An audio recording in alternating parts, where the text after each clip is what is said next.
Assalamualaikum warahmatullahi wabarakatuh. Kami dari kelompok 4, yaitu Lingkungan Politik dan Hukum, Pemasaran Internasional, ingin memaparkan hasil diskusi kami. Saya Muhammad Yusuf Alwi dan beberapa rekan saya, Asri Rahayu, Gina Ardila, dan Henny Anggraini. Yang pertama itu ada kekuatan politik di host country. Apa sih kekuatan politik di host country? Kekuatan politik di host country oleh Janet dan Hersney pada tahun 1998 ialah kekuatan-kekuatan yang terdiri dari iklim politik, pemerintah, kedaulatan nasional, keamanan nasional, kemakmuran nasional, martabat nasional, identitas budaya, dan kelompok-kelompok penekan. Menurut penulis, di antara kekuatan-kekuatan tersebut tarik-menarik antara pemerintah yang berkuasa dengan kelompok-kelompok penekan yang ada di dalam negara tersebut yang paling berperan. Interaksi antara elit politik yang berkuasa di pemerintah, parlemen, dan kekuatan-kekuatan non-parlemen itu terdapat isu-isu yang dapat digunakan. Yang pertama, ada kemakmuran nasional. Yang kedua, keamanan nasional. Ketiga, kedaulatan nasional. Keempat, martabat nasional. Dan kelima, identitas budaya. Selanjutnya ada tindakan-tindakan pemerintah host country. Menurut Janet dan Hersney pada tahun 1998, kekuatan politik yang dapat disebutkan mempengaruhi tindakan-tindakan host country dalam bentuk antara lain. Yang pertama itu ada jawboning. Jawboning itu interaksi pemerintah dalam proses bisnis dengan cara tidak resmi dan kadang-kadang tanpa suatu dasar hukum. Sebagai contoh adalah pemerintah mendukung adanya produk-produk lokal untuk bersaing. Yang kedua adalah buy local restriction. Tindakan pemerintah baik dalam peraturan maupun kebijakan yang mendorong penggunaan produk baik berupa barang ataupun jasa produksi perusahaan-perusahaan lokal. Contohnya adalah pemerintah Malaysia pada tahun 90-an menerapkan aturan mobil-mobil impor dibanderol dengan harga mahal di atas kemampuan warga Malaysia. Hal ini dilakukan untuk mendukung pabrikan dalam negeri mereka yaitu Proton. Alhasil penjualan mereka merajai pasar mobil di Malaysia waktu itu. Nah, tindakan ini merupakan tindakan dan peraturan pemerintah yang mendukung perusahaan-perusahaan lokal. Yang ketiga ada hambatan-hambatan non-tarif. Hambatan non-tarif ini adalah tindakan pemerintah yang menghambat masuknya produk-produk impor baik dalam penetapan kuota, persyaratan administrasi, dan hambatan-hambatan non-tarif lainnya. Yang keempat, subsidi. Subsidi itu pemberian dilakukan dalam rangka menjaga kelangsungan hidup perusahaan-perusahaan lokal dalam persaingan dengan perusahaan-perusahaan asing di pasar dalam negeri ataupun membantu perusahaan-perusahaan lokal nasional untuk bersaing dalam harga di pasar internasional. Di Indonesia sendiri ada Pertamina, merupakan perusahaan yang memiliki harga yang murah karena melakukan subsidi untuk memenuhi kebutuhan masyarakat sehingga dapat bersaing dalam harga di pasar internasional. Yang kelima ada kondisi-kondisi operasional. Pemerintah host country mempunyai suatu pengaruh langsung atas operasi-operasi sebuah anak perusahaan asing yang memaksa kondisi tersebut terhadap operasi anak perusahaan tersebut. Misalnya membatasi jam buka toko, periklanan, dan distribusi. Yang keenam ada kandungan lokal. Banyak pemerintah host country itu mengenakan peraturan mengenai kandungan lokal, mengharuskan perusahaan-perusahaan internasional menunjukkan bahwa nilai tambah produk-produk perusahaan internasional ini memenuhi ketentuan akan adanya kandungan lokal ini. Yang ketujuh, ada boykot. Boykot ini adalah tindakan host country yang terkait erat dengan konflik politik yang terjadi antara pemerintah host country dan home country atau negara-negara lain. Sebagai contoh adalah pemboikotan produk Apple di Tiongkok pada saat perang dagang antara Amerika dan Tiongkok. Beberapa perusahaan Tiongkok memberi dukungan kepada Huawei dengan memboikot produk Apple di lingkungan kantor. Tidak hanya itu, perusahaan akan memberikan distribusi subsidi kepada karyawan yang ingin membeli smartphone Huawei. Yang terakhir ada pengambil alihan atau takeover. Itu tindakan pemerintah host country. Ini adalah tindakan paling merugikan di antara tindakan-tindakan yang telah disebutkan sebelumnya. Halo, perkenalkan saya Asri Rahayu Mundianingsih. Saat ini saya akan membahas tentang iklim dan kekuatan politik di home country. pada dasarnya, interaksi antara kekuatan-kekuatan, isu-isu politik yang digunakan dan tindakan-tindakan pemerintah sebagai respon dari interaksi tersebut, seperti yang terjadi di host country juga terjadi di home country. Hanya penekanan perhatian dan analisis adalah pada peristiwa-peristiwa politik di home country yang berdampak kepada resiko politik yang mungkin kita hadapi oleh bisnis kita di host country. Seperti misalnya adalah embargo, subsidi, dan penerbitan daftar negara-negara yang mendapatkan perlakuan istimewa atau Most Favored Nation (MFN). Selanjutnya adalah penilaian resiko politik. Dalam penilaian resiko politik terbagi dua cara penilaian. Yang pertama adalah kualitatif. Penilaian secara kualitatif dilakukan dengan memahami proses terjadinya resiko politik yang ditimbulkan oleh tindakan-tindakan pemerintah host country sebagai respon terhadap interaksi politiknya dengan kekuatan-kekuatan politik di luar pemerintahan. Yang kedua ada kuantitatif. Penilaian secara kuantitatif dilakukan dengan cara menganalisis hasil-hasil monitoring resiko politik di berbagai negara yang diterbitkan secara berkala oleh lembaga-lembaga pemerhati resiko atau stabilitas politik. Selanjutnya, ada strategi untuk mengurangi risiko politik. Berikut strategi yang dapat diterapkan oleh perusahaan-perusahaan global menurut Budiarto dan Ciptono tahun 1997. Yang pertama itu ada merangsang pertumbuhan ekonomi lokal, host country. Contohnya itu seperti menggunakan sumber bahan baku lokal, menggunakan subkontraktor lokal, melakukan investasi fasilitas produk di host country, dan berusaha membina perusahaan lokal agar menjadi export-oriented company. Yang kedua yaitu mempekerjakan pekerja lokal.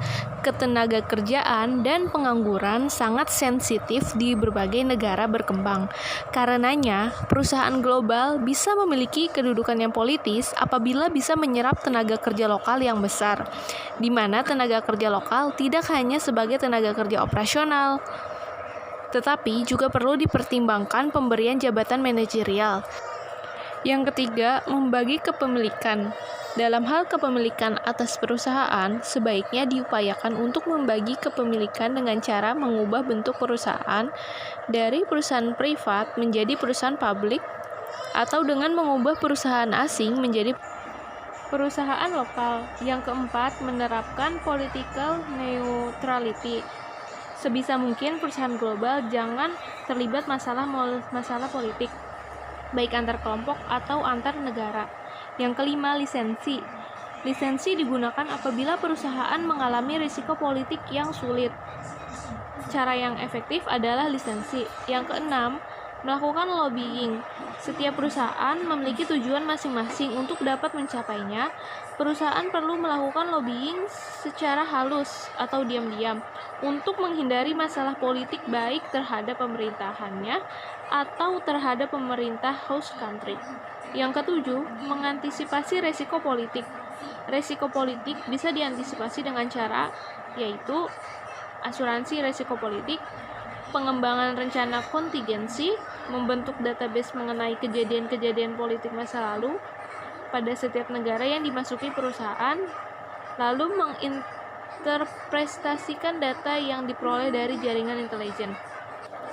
Yang kedelapan, menghindari bidang usaha yang berkaitan dengan produk yang sensitif secara politik, yaitu produk kritis dalam politik, produk industri dasar, produk yang secara ekonomi dan sosial sangat esensial, produk industri pertanian, produk pertahanan nasional, jasa murni, produk berbahaya, dan juga produk yang dilindungi.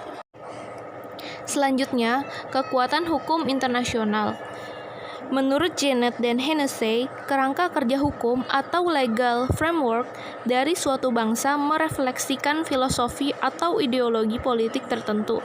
Mereka mengemukakan 4 sistem hukum yang dianut dunia, yaitu yang pertama ada Commonwealth atau biasa disebut common law, yaitu sistem hukum yang lahir di Inggris dan dianut oleh negara-negara bekas jajahan Inggris yang tergabung dalam persemakmuran.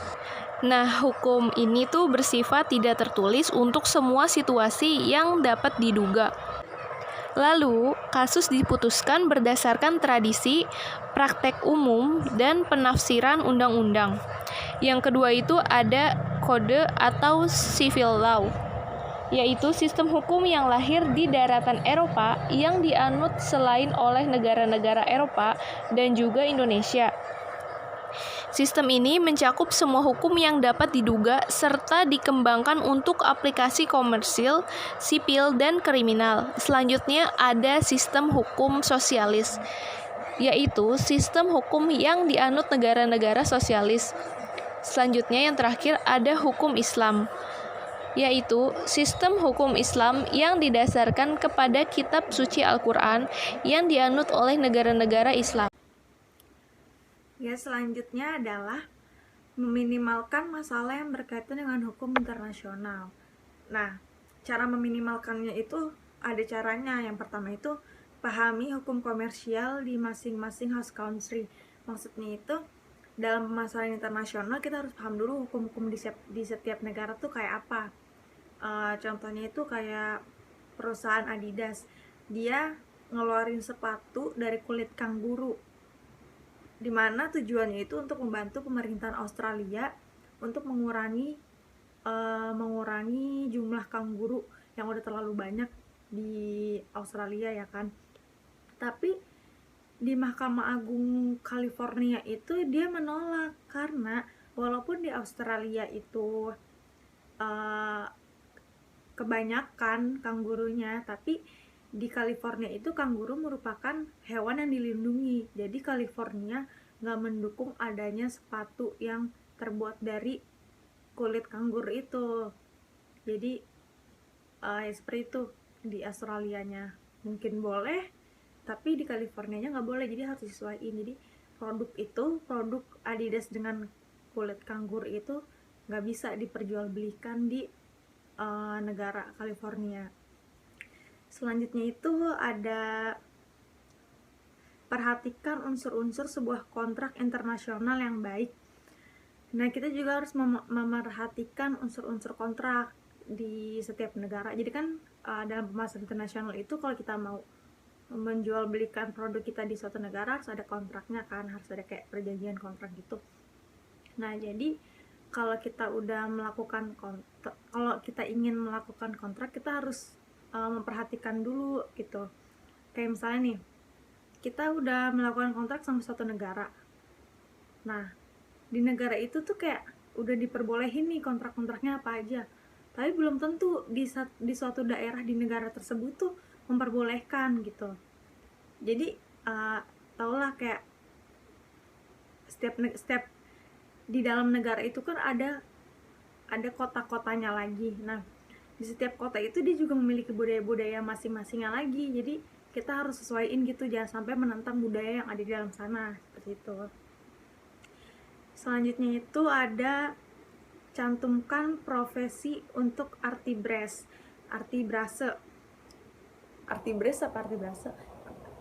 Nah, jadi tuh tujuan cantumkan profesi untuk artibrase itu kita harus bikin perjanjian yang benar-benar disepakati oleh kedua belah pihak, dan itu harus tertulis gitu perjanjiannya, kayak tertulis hitam di atas putih gitu. Harus ada perjanjian yang formal seperti itu. Kemudian nomor 4, pengetahuan yang memadai mengenai konvensi-konvensi internasional. Nah, jadi kalau kita mau melakukan pemasaran internasional itu kita harus tahu nih tentang konvensi-konvensi internasional itu. Nah, jadi kalau dalam pemasaran internasional itu kan kayak ada peraturan atau upaya yang disepakati oleh global gitu kan, seperti kayak standarisasi suatu produk. Jadi produk itu distandardisasi mulai dari labelnya, mulai dari pertama itu label, ukuran-ukurannya, terus kayak sampai ke perpajakannya itu harus distandardisasi seperti itu. Kemudian untuk upaya meminimalkan masalah yang berkaitan dengan hukum internasional itu udah cukup sampai situ saja. Kemudian ada kecenderungan yang terjadi dan berdampak terhadap pemasaran internasional, yaitu yang pertama itu ada perdagangan bebas. Ada dari pemasaran internasional ini, perdagangan bebas itu jadi kayak hampir seluruh dunia tuh melakukan perdagangan bebas seperti itu. Nah, terus ada diregulasi. Nah, dengan adanya pemasaran internasional ini jadi kayak ada diregulasi gitu. Jadi